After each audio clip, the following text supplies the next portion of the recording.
Just so you know, I have a little bit of background in the Philippines. In 1986, I was deployed there as a platoon commander to reinforce the Subic garrison after the fall of the Marcos regime. There was concern about the new People's Army. So I have a warm spot in my heart for the Philippines.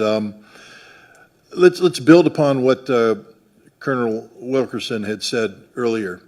The United States is incapable of fighting a sustained conflict against a peer-level force. The United States cannot fight and engage China and win.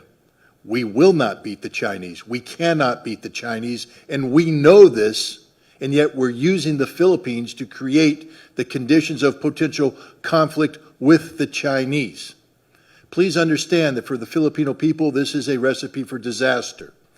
You think America is your friend. So too did the Ukrainian people, and they are dying by the hundreds of thousands. Friends don't let friends die in those quantities.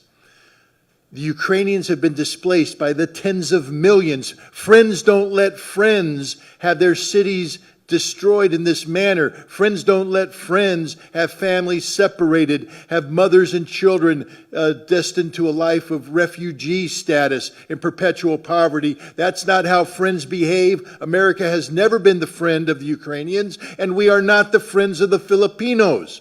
We don't like you. If we did like you, we wouldn't be doing this to you. We are using you. You are a tool, nothing but a tool, and when the tool ceases to be useful, we will discard you. And discard you means usually after a war that devastates you. We are using you to gain some sort of momentary leverage over the Chinese. We will fail. The Chinese will win, and you will be destroyed. End of story. It's high time the Filipino people pressure their government to start sitting down and engaging the Chinese government responsibly. China is not your enemy. China is your neighbor. China is your friend.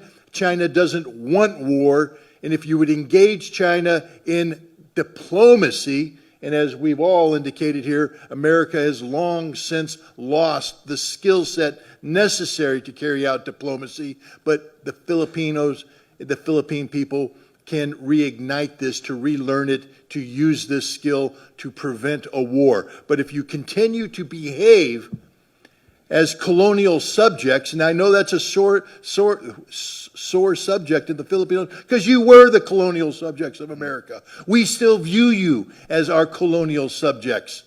We don't like you. We don't care about you. We just want to use you. Grow up.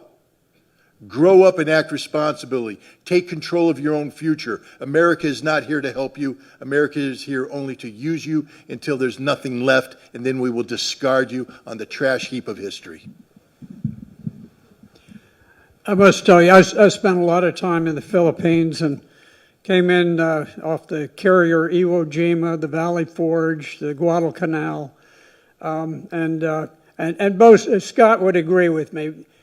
Americans have a tremendous love for the Filipino people. I would say two of my very, very closest friends are from the Philippines. And we really wish very much that you were not in this posture.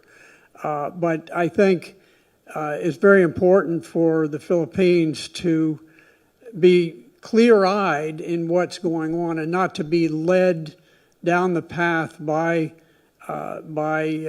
bellicose military people from the United States.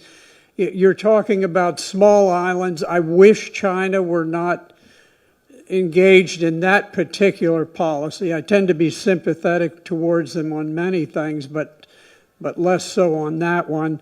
But at the same time, I think you've got to make sort of a cold, clear-eyed assessment and say, look, it's not worth a war with a great power for the Philippines to engage in combat over those small islands. But I do agree that it is time to use diplomacy and to attempt to resolve the issue. Whatever you do, do not simply become a tool of the United States and be led into an armed conflict that ends up in disaster for the Filipino people. Because if you do, you will break the heart of a whole lot of us who just dearly love the Philippines and the people of the islands.